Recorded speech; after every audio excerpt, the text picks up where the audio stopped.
pencil in my hand. There. Today I'm speaking with Leanne Butterworth from the Empathy First and Lose Your Mind. Leanne aims to change the world, actually is changing the world through empathy. She does this through various empathy courses and training, as well as her podcast, the Professional Empathy Podcast. Leanne believes if we show enough people how to make a difference through empathy, together we will create more effective and happier workplaces and save lives. I agree entirely with this, and pleased to welcome Leanne. Welcome, Hello, Leanne. David. How you doing? Yeah, great, thanks. And you? Good. Kids are back at school. I'm happy. Some free time, sort of, time to work. Time to catch up on the last 9 weeks. So one word that every time your name comes up, it's empathy. So, of course. So I'm wondering, what's been your journey? What have you gone through to land on so much of your focus and attention on empathy?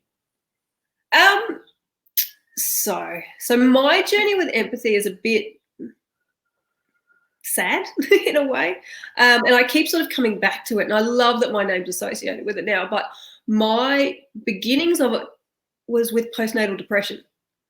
So I never really thought about it before that. Like, it was let me see, I was always project over people, but then when I had my kids, they're 7 and 9 now, I had postnatal depression, and it wasn't diagnosed until Zara, who's my youngest, until she was 3. And the reason it wasn't diagnosed is because I really put it to the side. I didn't really acknowledge it in myself. So there was that self-stigma. But there was also stigma and lack of empathy from those around me. And largely because mine came out as postnatal pissed off. It came out as postnatal rage. So there was a time when Zara was about 18 months where I nearly hurt her. And I was sort of reaching out for help, but I didn't really know that it was postnatal depression, and everybody around me was going, oh, just cherish these moments. The years are long. Oh, no, the days are long, the years are short. Cherish these moments. Just have a drink, just go for a walk. It'll all be over in a blink of an eye. And that didn't really help me because it didn't go away. And so the more I thought about it, when Zara was 3 and I said to my doctor, I'm not feeling so good, and she goes, oh, I think this is bigger than you think it is.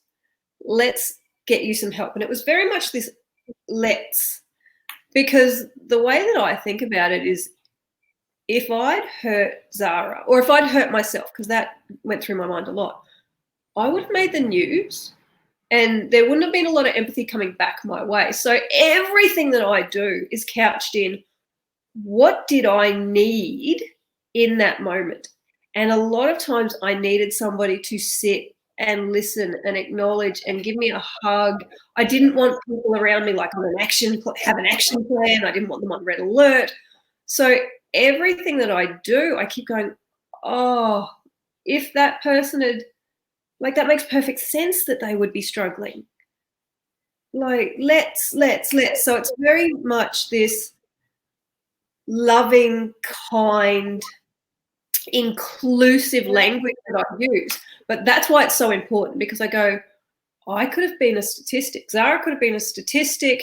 And I mean, I've got memories of me on the kitchen floor crying with a 2-year-old and a 3-year-old on my back going, Mummy, we're sorry. Mummy, how can we make it better? And of course there's motherly guilt to go with that.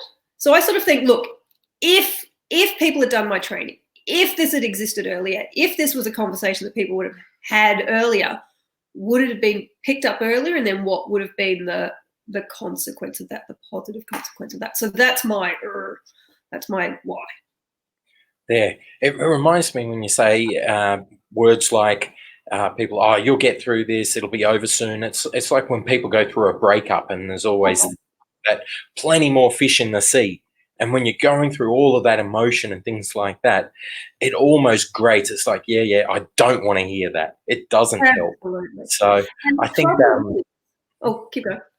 I was just going to say, I think one of the things is where people get mixed up between whether it's sympathy or empathy or, just trying to be there and trying to show something but they're getting it wrong. So I think a lot of confusion around that empathy. So how do you describe and explain empathy? Absolutely. So the way that I explain it is I say compassionate empathy is the ability to share and understand the feelings of another person and respond appropriately. Now, when we break that down, we go, okay, it's not the experience of another person, it's the feelings of another person, how they feel, because you don't have to have gone through a breakup to know that it sucks. You don't need to have had a child sick or a child pass away to know that that's just, ugh. You don't need to have, because a lot of people go, oh, well, I haven't been through that, so I can't empathize with you. No. So it's about the feelings and then responding appropriately. Now, a lot of people don't know how to respond appropriately because they've never been taught to, or they're uncomfortable with emotions, or they think that their value is in helping and giving advice. And that's not responding appropriately in an empathetic manner. And like you just said, sympathy and giving advice and intellectualizing will drive disconnection. Mm-hmm. You're not likely to tell that person anything ever again. If you feel like they weren't listening, or they belittled, they were dismissed, or they made you feel like your feelings weren't valid, you're probably not going to open up to that person again. So it's the ability to understand and share the feelings of another person and respond appropriately. And that's the piece that I play in, is going, well, how do you respond in a way that makes people feel loved, valued, connected, visible, important, not like they're overreacting or they're a burden or they're. So that's the space that I play in. Yeah, well, certainly, like you said, the word "let" or "let us." It's sharing the emotion. It's putting you both into those same feelings. Just wondering, then, almost taking it back to you're not going through the same experience, but you're trying to relate to the same feelings. Is because I know you run courses, webinars, and different things around this. Is some of that, say, trying to draw on past your own past experiences that might have resulted in similar feelings, or are there just some little techniques or some approach around connecting on that feelings? It can be, but if somebody tells you a feeling, very little chance you've never felt that before. So even if you don't, it's just acknowledging that their feeling is real for them. It doesn't have to be real for you, but it's real for them. And one of the ways that I've sort of been looking at it lately and explaining it lately is, we're not all in the same boat, but we are all in the same storm. So just be kind. So what some people do is, because they haven't explored their own emotions, or because they aren't comfortable with big emotions, they hear them and they go, I don't know what to say to that, so I'll say nothing. And you go, well, no, we're all in different boats. You don't need to understand what other people, what's even in their boat. I mean, I can't put myself in the shoes of an emergency nurse, let's say, but I can listen to their experience and I can learn from their experience. And I go, whoa, their boat's very different to my boat, but we're all in this same storm. So not immediately recognizing a feeling in yourself shouldn't prevent you from just listening to go, well, okay. And at the very least, at its very core, if someone is telling you something about a feeling of theirs, let's say, that puts you in a very privileged position, because, they're sharing with me. Like, how lucky am I that they trust me with that? But the second part is, that is an act of vulnerability on their behalf. So for someone to share their feelings with you is a vulnerable thing. It's uncomfortable. You're afraid you're going to be judged, especially if it's something big, like, I think I'm struggling with my mental health. So even if you don't understand the feelings that they're going through, for them to tell you that is a vulnerable act. And I'm pretty sure you know what feeling vulnerable feels like. Yeah, absolutely. So you can connect with that and go, oh, thank you so much for telling me that. I really appreciate it. I don't know what to say. I might mess this up, but how can I help? How does that I think feel? such an important thing you said before about the boats when you seal, and I imagine it'd help a lot. And I'm not the one with the words, but just recognizing and appreciating that they are in a different boat, and that you're not one that can advise, but you can sort of give them that recognition or that acknowledgement. So, Absolutely. And I mean, a lot of people kind of get into this mindset of going, well, I've been through that. So, like, if I can do it, anyone can do it. And you should just do this because that worked for me. And you're like, but you haven't listened to my boat. You don't know what's in my boat because, yes, it might have worked for you. And yes, that's very good. And we might get to that further down the conversation. But you've got to listen to my story first and my emotions first and validate those. And then go, oh, okay. And a thing that I think a lot of people miss is consent. Is, can I give you some advice? People just come straight out and go, oh, you should just see a counsellor. You should have a drink. and it's almost like, I didn't ask you what you think. I'm just telling you. Yeah, and you find that in relationships a lot. Yeah. Is I wanted him to listen. I don't want a solution. I'm a big girl. I can figure out my own stuff. I don't want a solution. Mm-hmm. I want to feel valued. I want to feel heard, important, visible. I want to feel cherished. I want to feel all those things. I want to feel connection. And if your words are making me feel disconnection, then I'm going to get further and further away. I'm not looking for a solution. I'm not looking for advice. And there's a piece of research that says that if someone tells you something emotional and you respond with the intellectual, so advice or a solution or lots of interrogation or whatever it is, it's the same as not responding at all. That's how it's interpreted. So Yeah. you've got to be really careful about, if you've got good intentions, but you're delivering it in the wrong way, you can actually drive disconnection. And that can hurt a relationship, and that can hurt the other person if they genuinely are reaching out and you've then made them feel dismissed and disconnected. That can cause damage to them and to the relationship.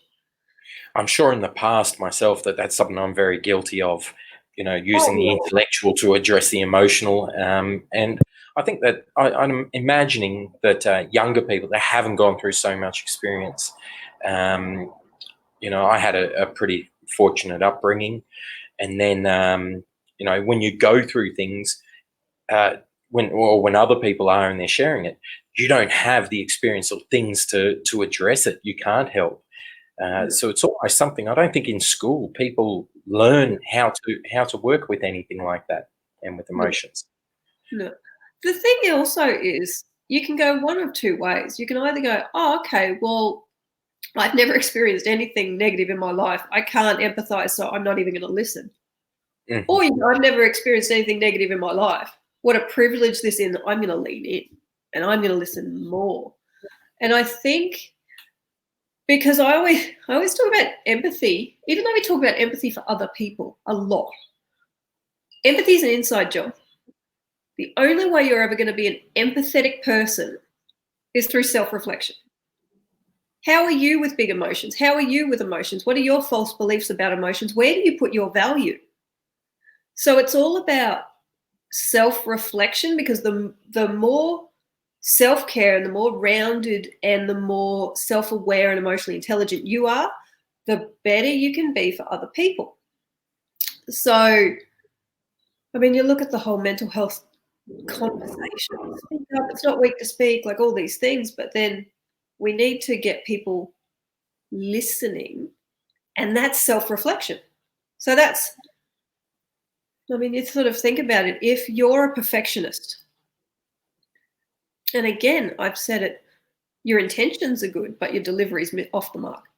But if you're a perfectionist and all your life you're like top of the class, helping people, getting stuff right, my value is in what I know and how smart I am, then it's actually really hard to sit and listen with your heart instead of listening with your head. So if that's where your value lies, then being able to show empathy is actually a self-reflection activity. Oh, hang on.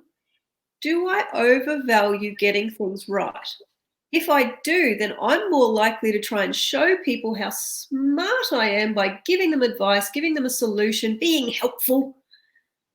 And that's about me. That's not to do with them. So in order to show empathy, you have to self-reflect and go, oh, okay, how do I express? Is that what the other person needs in this moment? Is that what they need? Probably not. They probably don't want a helpline. They probably don't want a pamphlet or to be told, well, you should just talk to HR. They're great. They probably want to feel connected to you because that's why they reached out in the first place, not because they think you're a person.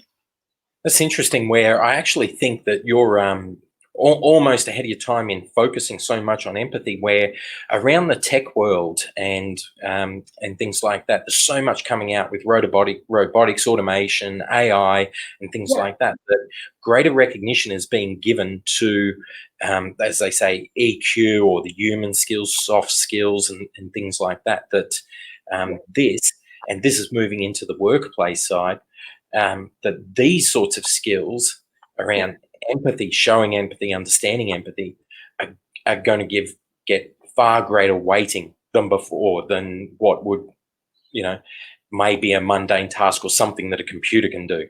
Yeah, absolutely. And so there's a couple of things around that. And the first one is, we don't have a lot of measures at the moment in terms of workplace success, KPIs, things like that aren't money. So if we are going to talk about this in a workplace, let's convert it to money. The value of empathy in terms of productivity, absenteeism, staff turnover, lots of different measures, presenteeism, all are enhanced by empathetic leadership and empathetic teams and good workplace culture across the board. There's not a study that sort of goes, workplace full of assholes makes lots of money and has low, no, it's not. It doesn't happen. If you convert that to money, then you think about it costs 6 to 9 months' salary on average to replace a staff member. So you're actually better off having empathy for being nice to, nurturing, caring for the staff that you have and treating them like human beings than you are to have this rats off a ship turnstile because of the toxic culture in your organization. And again, that comes to self-reflection. But yeah, there's lots and lots of research around client outcomes of empathetic consultants, client outcomes of empathetic customer service, patient outcomes of empathetic GPs and psychs, staff outcomes of empathetic leaders. There's lots and lots of that. So I think it depends on what relationship you want to build. If someone is coming to you for information, that's fine. AI, chuck that at them. If someone is reaching out to you because they want to feel connected, AI is not going to do it. Mm-hmm. So there's lots around that in terms of the value of empathy in a workplace, empathetic leadership. And the other bit that empathy plays is it pulls all the other stuff together. So you see in a workplace, they go, okay, we want to have a good culture, let's say. So we're going to do some legislation training. We want to be mentally healthy. Do some legislation training, do yoga on a Friday. We're going to do some mental health literacy. We're going to install some tech, some dashboards, and then we're going to offer this service. We're going to offer this EAP. So you've got this lovely set of services and all that sort of stuff, training. If you don't have empathy in the middle, it's all going to fall flat. Because if you don't truly believe that people deserve to be treated like humans, all the legislation in the world is going to fall flat. If you don't truly believe that you as a human being matter and you deserve to be treated with respect and love and kindness, you're probably not going to go to the EAP. You're probably not going to start participating. And if you are struggling and you're surrounded by people going, oh, you should just use the dashboard, you're probably not. Because it's by being valued and supported that you're going to engage all of these other services. So that's sort of the... It's quite interesting because, as you said, there's a lot of study, and you were referring to empathy, but I think that it's at the core, as you said, around, so much that many people will have studied in business, motivational theory and productivity and corporate culture. And I can't recall if in my own personal studies, if I even saw the word empathy. I may have, but I think in those relationships where the culture kind of comes from, it doesn't matter about all the programs. It's about the relationships, the relationships within a team, between people and things like that. That empathy's at the core. And holding other people to account as well. I mean, there are organisations, Wall Street company Baird, have a no assholes policy. They won't employ them. They won't go anywhere near them. They don't want them in their organisation. Doesn't matter how much money they earn. So part of that culture is, if you see someone acting like a bit of a dick, then you call them out on it.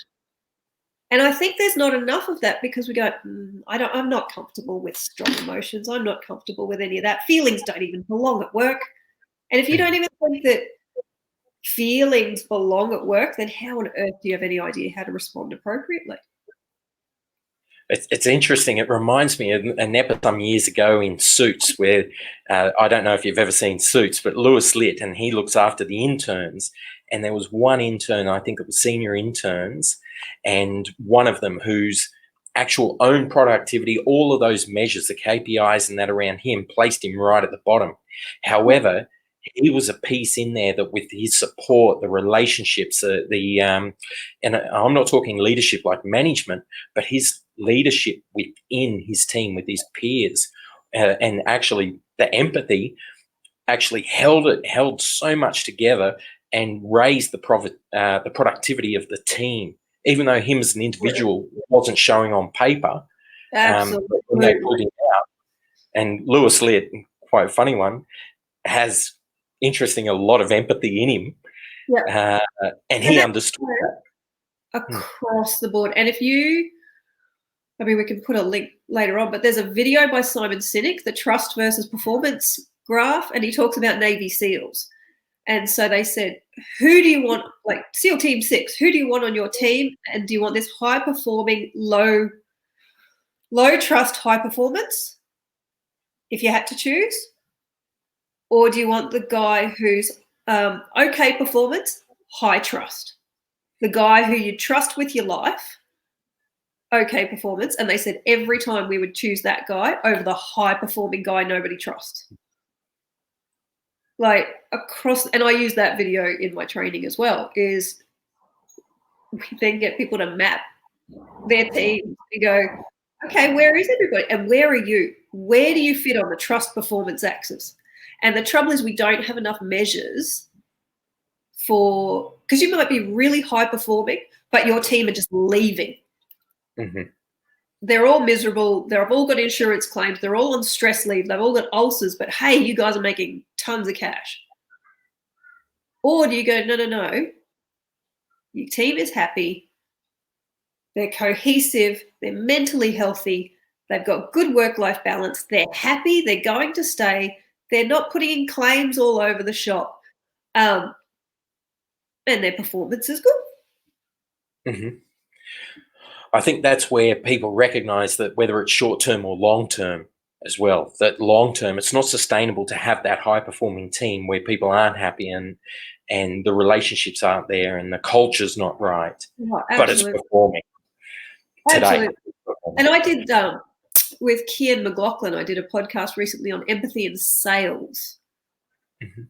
And yeah, across the board, if you're in this high stress, toxic environment where you're judged on a daily basis or a quarterly basis on your sales performance, that burns people out. They leave, they get sick. And the thing is also that people don't recognize is if, let's say, you treat everybody like crap and they leave, how are they going to talk about your organization? People don't talk about you, they talk about the organization. So reputationally, like I remember I worked somewhere once and my boss wasn't a very nice person. I'll now never buy from that company ever again. Not just from Mhm. him. He doesn't even work there anymore. And I've I've like blasted the whole company. And we do it all the time. Like you get Mhm. bad service from a teller at NAB. Screw NAB. Or, you know what I mean? Like one person gets bad service because that's how we work. So if we meet with somebody who's not empathetic, we're going to tell 10 people on social media, tell 100 people on social media, but we don't go, oh, that person was nice to me today, because nobody cares. So you Yeah, I think think it's the brand reputation, the power of empathy is from empathetic leaders, customer service. Think about your clients, how they're talking about you. Think about your colleagues, how they're people who've left. How do they talk about your organization? Because it takes one person to sort of bring the whole thing down.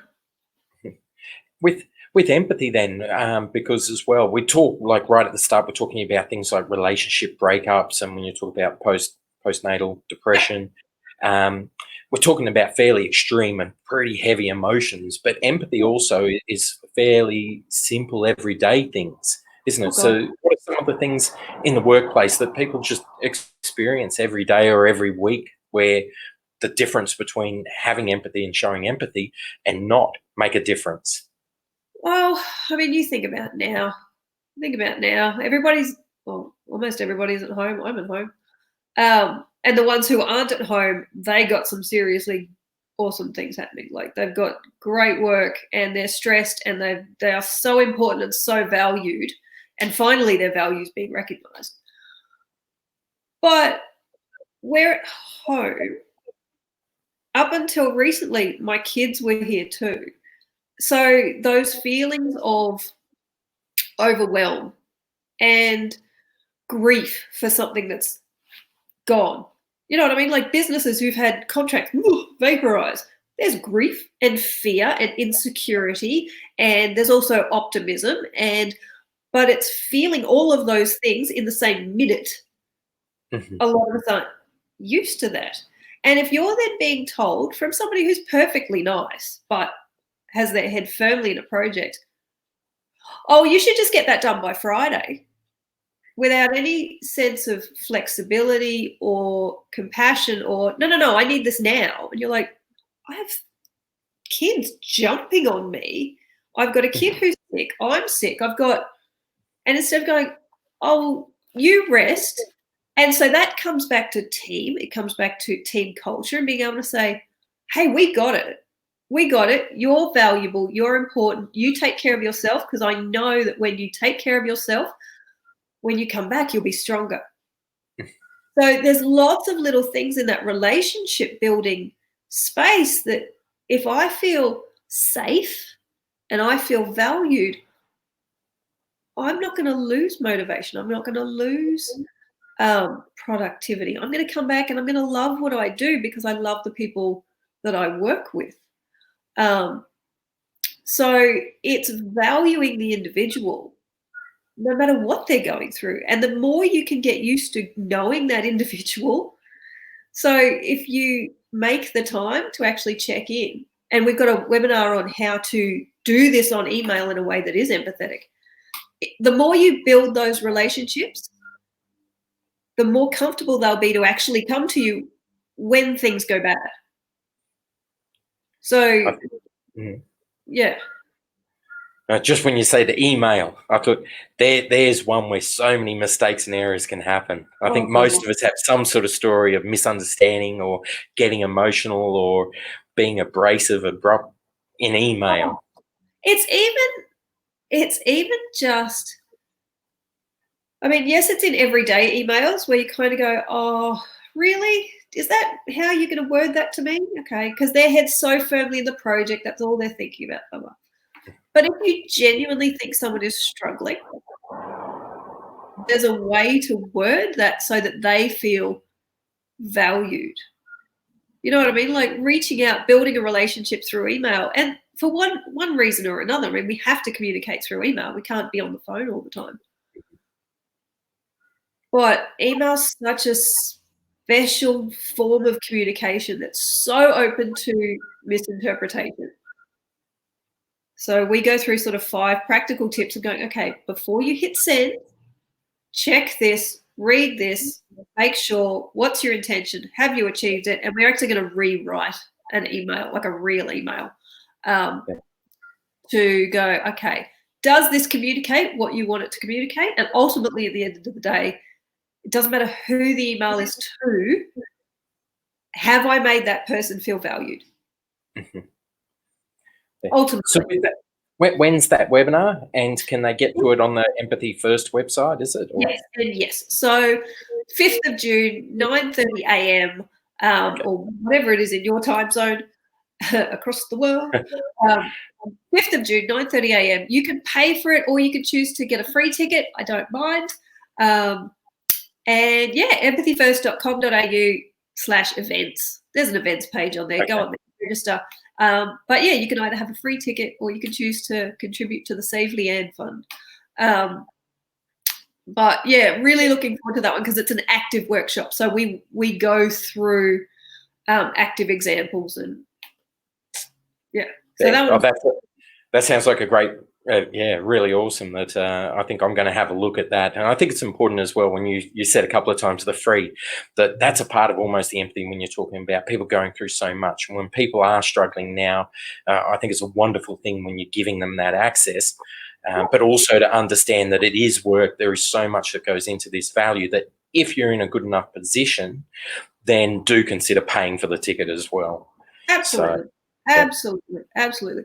So yeah, there's So, lots happening in that space at the moment.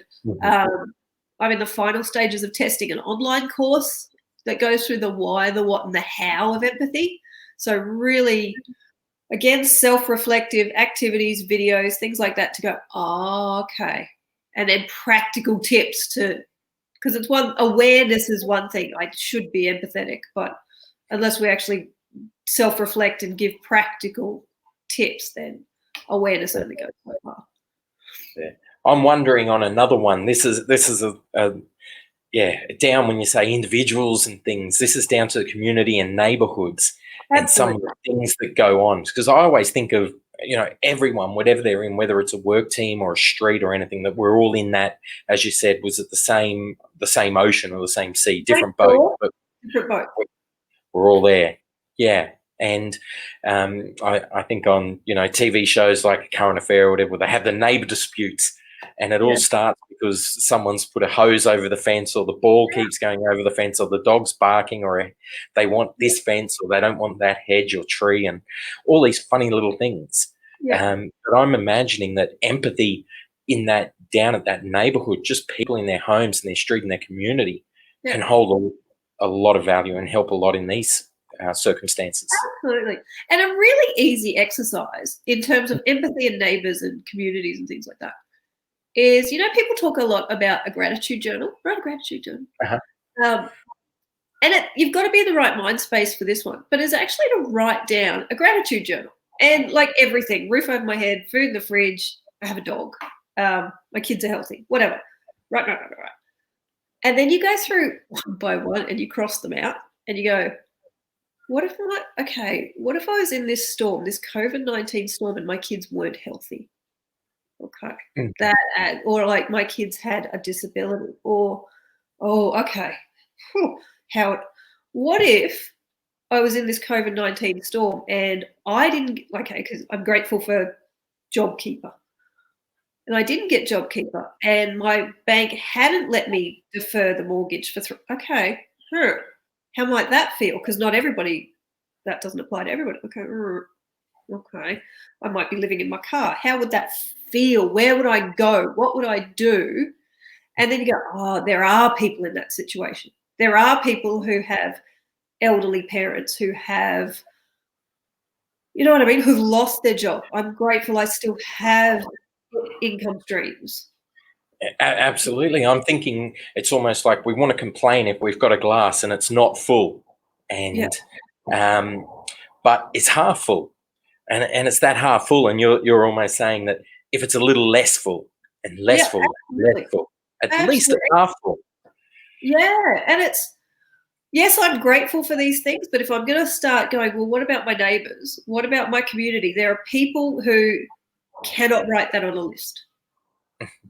You know what I mean? I'm grateful. Yes, I've had this opportunity for 9 weeks to have my kids at home, but if I was a nurse, like that adds a level of stress, a level of complexity that I haven't had to deal with.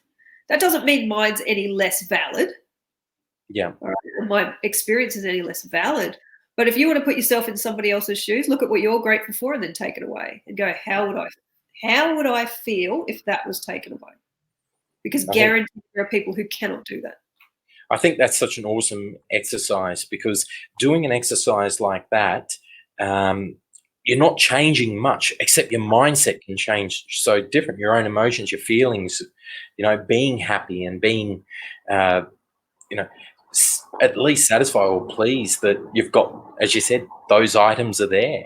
Yeah. And then honestly, the next step often is, well, how can I be of service then? How can I help other people? How can I listen to other people? How can I embrace other people who are struggling with mental health, finances, isolation, can't leave the house? I mean, what if people did have COVID? I mean, you can't go to the shops. So, and that's where that care army are coming in. So people who genuinely go, oh, I have something other people don't have. Let me be of service. Let me share. Let me give. And the only way you can do that is to come from a position of empathy. I think that's one thing for Australia when you mention that, in the care army, that in crisis, whether it's floods or droughts or fires or now COVID-19, people do seem to show a lot more empathy, and they do give and they do want to help until it's over, and then it goes back, and then they'll have those funny little tiffs with neighbours or even in their own homes over the smallest things. Absolutely. And you look at as well, like, what are the drivers for people? So, like, one of the early examples of this was bushfires were all give. You know what I mean? Like, greater good, it didn't affect me. There was nothing for me to be afraid or insecure about, so I could give. But then there was rumours and speculation of lockdowns and stuff, and all of a sudden we're fighting over toilet paper in the aisles because then fear and insecurity kicks in. Mm-hmm. So it's just looking at people's motivation, and sometimes through that lens of going, okay, what are they afraid of? What is what is their biggest fear and insecurity at the moment? Oh, okay, well then that behavior kind of makes sense. Mm-hmm. So it's just coming to understand people from that perspective as well, and going, well, that makes perfect sense that they would behave irrationally if they're driven by fear, mistrust, insecurity because they haven't got good information. Of course they're gonna behave like that. That makes sense. I don't like it, but it kind of makes sense. Whilst on social media, everyone wants to attack and all of this, which is almost like a spiral downwards. But, absolutely. So, the more that we talk, the more I realise there's even more to talk about and more to understand. Always, it is a rabbit hole. Yeah, but one that holds so much value, both to ourselves and the people around us, whether it's neighbours, community, your own family, your kids, and the workplace as well. Absolutely. I mean, you think about really extreme in a workplace. You go, okay, a lot of people talk about other people speaking up, but we go, well, like, heaven forbid, if there is someone takes their own life in a workplace, let's say. quite often the first question is, well, nobody knew, they never said anything. Projecting. Instead of going, okay, what could we have done better? How could we listen better, make them valued? What is it that we missed? Not they didn't speak up. They never said anything. So again, it comes back to that real self-reflection, and for some people that's uncomfortable, but sorry, it's kind of where the work has to be done to start. Yeah, absolutely. Discomfort is one thing, but touching on something where we can improve it. Whatever's happened, what's happened up to this point is one thing, but it's what we do from here and into the future. What can we do better, individually and as a community? Absolutely. So, and not being afraid of it as well. Not being afraid of empathy, because empathy is not masochism. Empathy is not take. I can't take anymore. I can't deal with people's emotions, blah, blah. Empathy is, oh, okay, you've told me that. I don't have to wear it. I don't have to internalize it, but I can take it on board. I can hear it. I can make you feel valued, and then I can repair myself and hear the next person. That's empathy. So not being afraid of empathy, because it's not take until you can't take anymore. You're not a doormat. So there's that piece as well that I think people misunderstand, is I can't be empathetic because I don't have the strength. I'm not asking you to take on my stuff. I'm not asking you to carry my suitcase. I just want to be heard and valued. And I want you to take care of yourself so that you can hear and value me. do you think, it's got me wondering now, do you think that a lot of people won't show empathy, or they lose touch with the ability to have empathy because they feel that, say, typical Aussie bloke sort of thing, that I've got to be strong, I've got to speak strong, I've got to think strong, and things like that, and it actually weakens us in some ways? Oh, absolutely. Absolutely. Yeah. Especially if you think that's where your value is. Mm. And that's an image that you have to uphold both internally and externally. Your values in having solutions, getting stuff right, being manly, not having emotions. Then if I open up to you, you're going to go, what do I do with that? I don't know. She must want me to be manly. That's why she's told me, because I am manly, and because I have solutions, because I'm solution man. That's why she has come to me. No, not why I've told you this. So it's that disconnection as well of allowing yourself to not have the answer.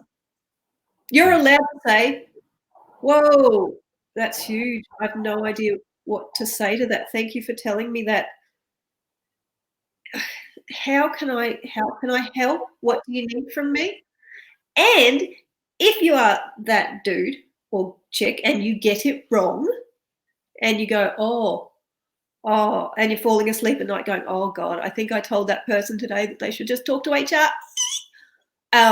Circle back and go, you know that thing that you told me yesterday that I was distracted and I wasn't paying attention, and I'm really sorry, but you have my attention now because what you just told me is important and you are important. Let's start again. I'm really sorry. Yeah. I think it's realizing there's so much to not just learn, but actual skills to develop and understanding. And I think it probably takes a lot of practice, as you've said, self-reflection and understanding ourselves. Just to wind up, apart from maybe if you've got another one, apart from the gratitude journal, which I think is an awesome way to look at things and to hopefully switch into a positive sort of mindset. Do you have any other last tips that people might be able to use, especially right now during the COVID-19 and as we're starting to come out of lockdown? Yeah, absolutely. So the tip that I give the most often, that makes my spine cringe if I hear it, is avoid these two words at all costs. Now, this is in your emails, this is in your conversations, this is whatever it is. Should and just. And you think about how they feel. If somebody says to you, oh, you should just have a drink, you should just talk to HR, you should just stop smoking, you should just lose weight, your gut reaction to go, thanks. I feel really heard, understood, and valued, champion. If you can get those words out of your vocabulary, you'll be doing so much better. Just think of different ways to phrase it. But telling someone they should just do anything is damaging and actually can be fatal. You tell someone you should just see a counselor. Thanks. It implies small, it implies a little thing when it's not necessarily like that. As if it's just that easy. Oh, Yeah. oh thanks. I'd never thought of that. So get rid of them out of your emails, get rid of them out of your language. When you're talking to your teenagers, to your partner, to your colleagues, oh, you should just get up earlier. You should just decide to be happy. Thanks. And then think about how it feels and listen to the people around you where they go, oh, you should just, and you go, thanks. Because I'm probably not telling you anything ever again. Yeah. Oh.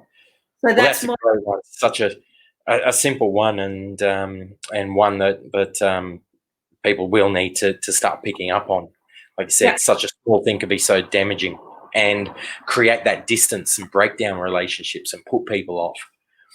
Absolutely. And you think if they told you and you dismissed, they might not ever tell anybody again. And if they need help, where are they going? Absolutely. So it hurts to not feel heard. It hurts your heart to feel isolated and alone and not heard and undervalued and not important. And so it's our job to make everybody around us feel valued and heard and important and visible. I don't care if they're your colleague, your employee, your next door neighbor, your kid, your sister. I don't care. And if you've messed it up until this point, now's the time to go, that's my job on this planet, is to show kindness and make people feel valued because they actually are, and they deserve to feel valued. Absolutely. These are people we're talking about our friends, our colleagues, our peers, people that are in this with us, our family. So people should care and should be kind because it costs so little to get it right.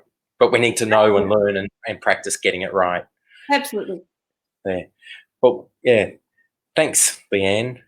Really awesome chatting. And I know we'd go a lot longer, but you've given some really great advice there. I think some really good little things to think about. And people can always jump on the website, look at the events, get onto that webinar. And